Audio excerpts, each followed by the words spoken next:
வணக்கம். மாலை முரசு செய்திகளை விரிவாக பார்ப்பதற்கு முன் தலைப்புச் செய்திகளை பார்க்கலாம்.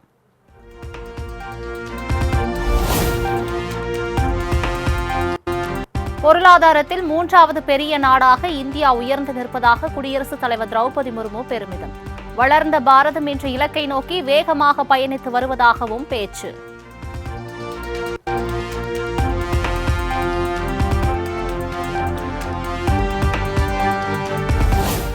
தேசிய கல்விக் கொள்கை மூலம் மாணவர்களுக்கு நவீன கல்வி முறை தயாராகிறது. நாடு முழுவதும் உயர்கல்வி நிறுவனங்களின் எண்ணிக்கை உயர்ந்துள்ளதாக குடியரசுத் தலைவர் முர்மு பேச்சு.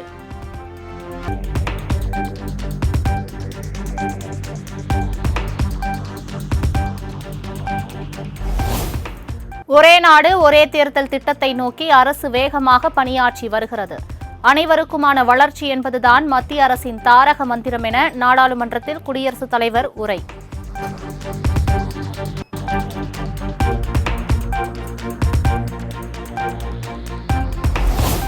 Make in India, start up உள்ளிட்ட பல்வேறு திட்டங்களால் வேலைவாய்ப்பு அதிகரிப்பு.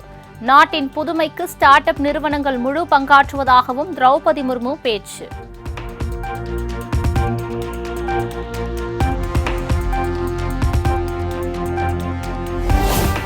செயற்கை நுண்ணறிவு துறையில் இந்தியாவின் பங்களிப்பை முன்னெடுத்து செல்லும் வகையில் இந்தியா AI மிஷன் தொடக்கம். சமூக நீதி சமத்துவத்திற்கான கருவியாக டிஜிட்டல் தொழில்நுட்பம் பயன்படுத்தப்படுவதாக குடியரசுத் தலைவர் உரை.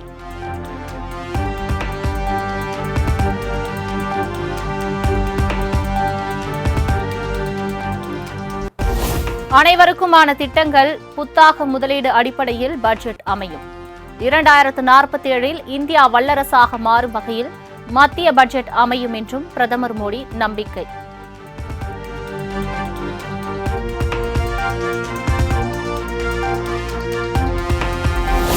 மத்திய மாநில அரசுகள் இணைந்து செயல்பட வேண்டும் என பிரதமர் மோடி வலியுறுத்தல். சீர்திருத்தம், செயல்பாடு, மாற்றம் என்பதே மத்திய அரசின் முக்கிய கொள்கையாகும் எனவும் உறுதி.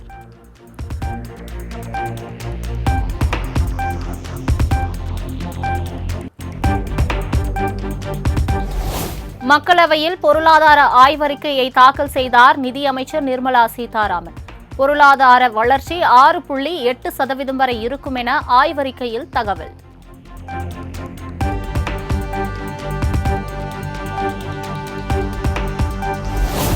உண்மையான பிரச்சினைகள் குறித்து நாடாளுமன்றத்தில் விவாதிக்க மத்திய அரசு விரும்பவில்லை. காங்கிரஸ் MP பிரியங்கா காந்தி குற்றச்சாட்டு.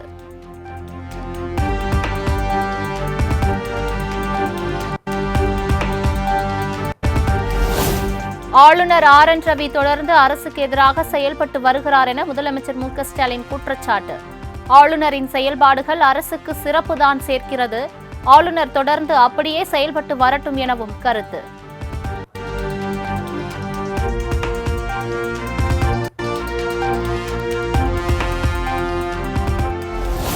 பெரியாரை மரியாதை குறைவாக பேசுபவர்களுக்கு மரியாதை அளிக்க தயாராக இல்லை.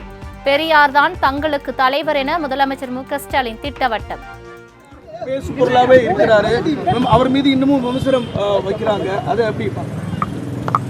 பெரியாரை மரியாதை குறைவாக பேசப்படுறவர்களுக்கெல்லாம் நான் மரியாதை கொடுக்க தயாராக இல்லை. ஏன்னா பெரியார் தான் எங்களுடைய தலைவர். எங்கள் தலைவர்களுக்கெல்லாம் தலைவர் அவர் தான். அதனால் அதை நாங்கள் பெருசுப்படுத்தல பொருட்படுத்த தேவையில்லை.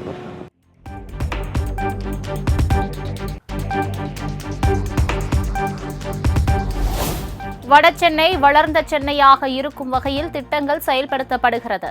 சட்டம் ஒழுங்கு சிறப்பாக இருப்பதால் தான் வெளிநாடுகளில் இருந்து முதலீடுகள் வருவதாக முதலமைச்சர் மு க ஸ்டாலின் பேட்டி.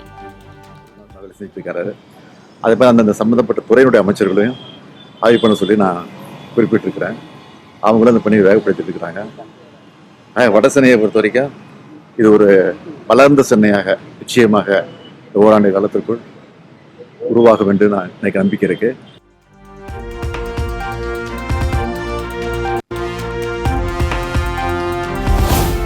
அதிமுக நிர்வாகிகளுடன் அக்கட்சி பொதுச் செயலாளர் எடப்பாடி பழனிசாமி ஆலோசனை.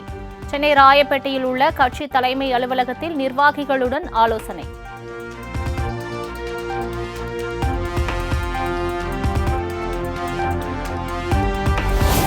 சென்னை கிழக்கு கடற்கரை சாலையில் பெண்கள் அச்சுறுத்தப்பட்ட விவகாரம். சம்பந்தப்பட்டவர்கள் மீது உரிய நடவடிக்கை எடுக்க வேண்டும் என முன்னாள் அமைச்சர் ஜெயக்குமார் பேட்டி.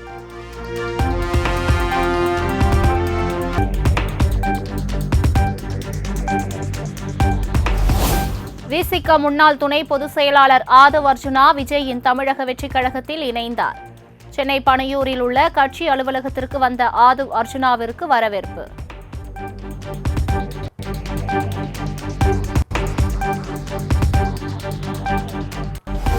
தமிழக வெற்றிக் கழகத்தில் இணைந்தார் அதிமுக ஐடி பிரிவு இணை செயலாளர் CTR நிர்மல்குமார். தவேக தேர்தல் பிரிவு பொதுச் செயலாளராக ஆதவ் அர்ஜுனா நியமனம். கட்சியின் துணை பொதுச் செயலாளராக CTR நிர்மல்குமார் நியமனம்.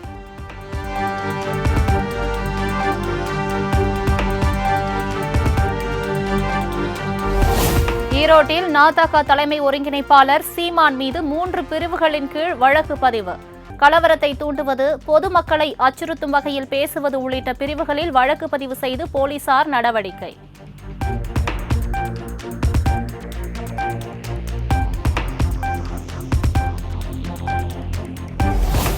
குருமூர்த்தி மற்றும் கோபால்ஜியை சீமான் அடிக்கடி சந்தித்து பேசுகிறார் என நாம் தமிழர் கட்சியிலிருந்து விலகிய ஜெகதீஷ பாண்டியன் புகார். தமிழ் தேசிய அரசியல் இந்த மண்ணில் மலரக்கூடாது என சீமான் செயல்படுவதாகவும் குற்றச்சாட்டு.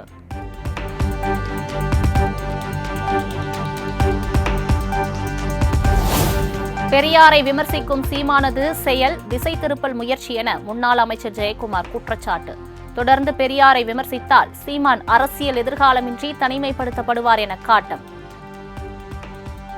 பெரியாரை பற்றி பேசுவது நிறுத்திக் கொண்டால் நல்லது. இல்லை என்று சொன்னால் இந்த தலைவர்களை மறைந்த தலைவர்களை தூட்டினால் அவர்கள் ஒரு தனிமைப்படுத்தப்படுகின்ற ஒரு தனிமையாகத்தான் இருக்க வேண்டிய ஒரு சூழ்நிலை வரும். அரசியலில் அவர்களுக்கு எதிர்காலம் என்பது தமிழ்நாட்டை பொறுத்தவரை இருக்காது.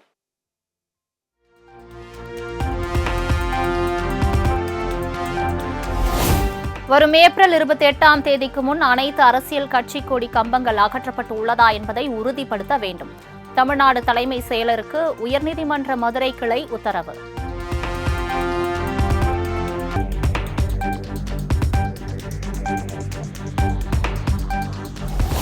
தமிழ்நாட்டில் மொத்தம் 31 IAS அதிகாரிகள் பணியிட மாற்றம்.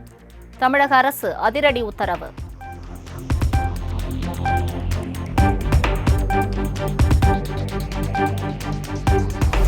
திருவள்ளூர், விழுப்புரம், தருமபுரி, திண்டுக்கல் உள்ளிட்ட 9 மாவட்ட ஆட்சியர்கள் மாற்றம். தினேஷ்குமார் கிருஷ்ணகிரி மாவட்ட ஆட்சியராகவும் நியமனம். ஷேக் அப்துல் ரஹ்மான் விழுப்புரம் மாவட்ட ஆட்சியராக நியமனம்.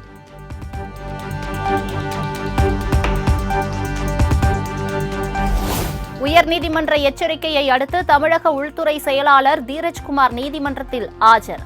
நிலுவை குற்ற வழக்குகளில் விரைந்து குற்றப்பத்திரிகை தாக்கல் செய்ய நடவடிக்கை எடுக்க உயர்நீதிமன்றம் அறிவுறுத்தல்.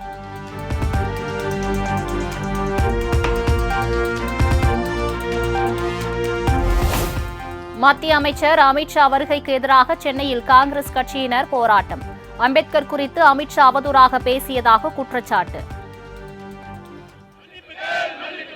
அமித்ஷாவே மன்னிப்பு கேள், திரும்பி போ, திரும்பி போ, வாழ்க வாழ்க வாழ்கவே அம்பேத்கர். அமித்ஷாவே மன்னிப்பு கேள், அமித்ஷாவே மன்னிப்பு கேள்.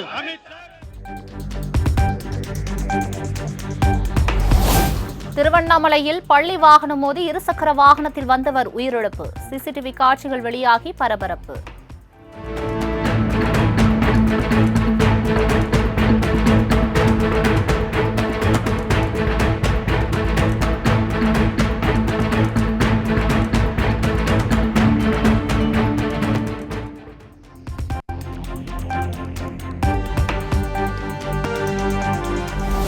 என் இனிய பொன்னிலாவை பாடலுக்கான காப்புரிமை சரேகாமா நிறுவனத்திடம் உள்ளதால் இளையராஜா பிறருக்கு வழங்க முடியாது. அகத்தியா பட டீசரில் என் இனிய பொன்னிலாவை பாடலை வெளியிட்டதை எதிர்த்த வழக்கில் டெல்லி உயர்நீதிமன்றம் உத்தரவு.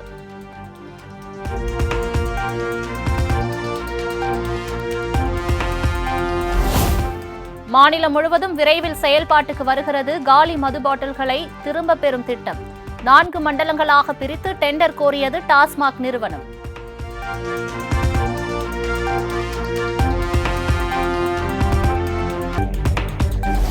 புதுக்கோட்டை அருகே கனிமவள கொள்ளையை தட்டி கேட்ட அதிமுக பிரமுகர் ஜகபர் அலி கொலை செய்யப்பட்ட விவகாரம். நீதிமன்ற உத்தரவுப்படி உடலை தோண்டி எடுத்து போலீசார் தீவிர விசாரணை.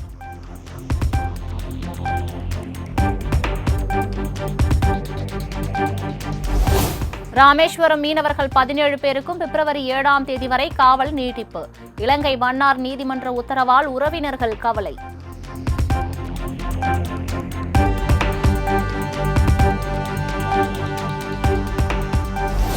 பாம்பனில் புதிதாக அமைக்கப்பட்டுள்ள செங்குத்து தூக்கு பாலத்தில் கடலோர காவல்படை கப்பலை இயக்கி சோதனை. ரயில்வே அதிகாரிகள் மேடை அமைத்து மேற்கொண்ட ஒத்திகை வெற்றி.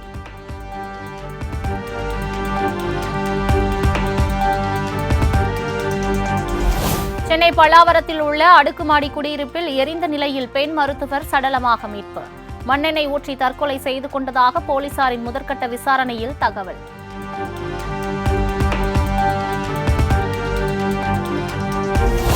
காஷ்மீரில் பாதுகாப்பு படையினர் நடத்திய என்கவுண்டரில் 2 பயங்கரவாதிகள் சுட்டுக் கொலை. எல்லைக்கோடு அருகே பதுங்கி தாக்குதல் நடத்தியதற்கு பதிலடி.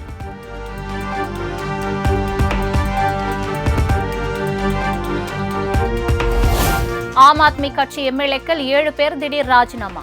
டெல்லி சட்டமன்ற தேர்தலுக்கு இன்னும் 5 நாட்களே உள்ள நிலையில் கெஜ்ரிவாலுக்கு பின்னடைவு.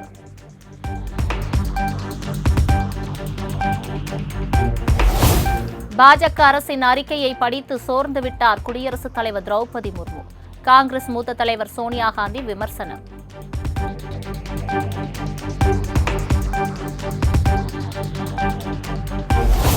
திரௌபதி முர்முவை அவமதித்த சோனியா காந்தி நிபந்தனையற்ற மன்னிப்பு கேட்க வேண்டும். சோனியா பேச்சுக்கு பாஜக கடும் கண்டனம்.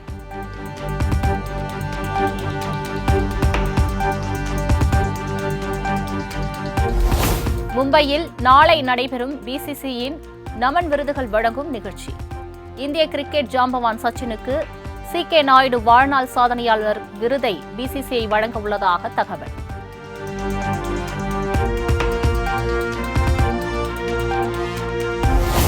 U19 T20 உலகக்கோப்பை கிரிக்கெட் போட்டி. இந்திய மகளிர் அணி இறுதிப் போட்டிக்கு தகுதி.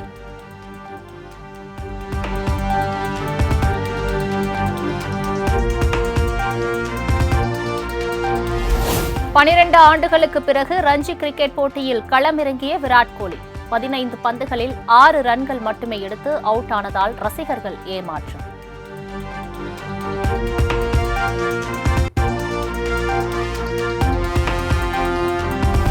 நடிகர் அஜித் குமாரின் விடாமுயற்சி படத்திற்கு UA சான்றிதழ்.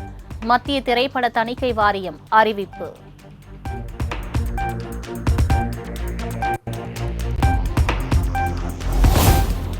ரேஸில் வெற்றி பெற்ற அஜித்குமாருக்கு முதலில் வாழ்த்து சொன்னவர் விஜய். பத்மபூஷன் விருது அறிவிப்புக்கும் விஜயிடமிருந்து வாழ்த்து வந்ததாக அஜித்குமாரின் மேலாளர் தகவல்.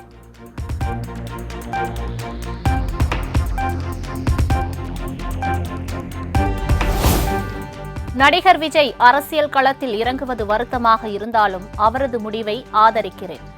நடிகை பூஜா ஹெக்டே பரபரப்பு பேட்டி.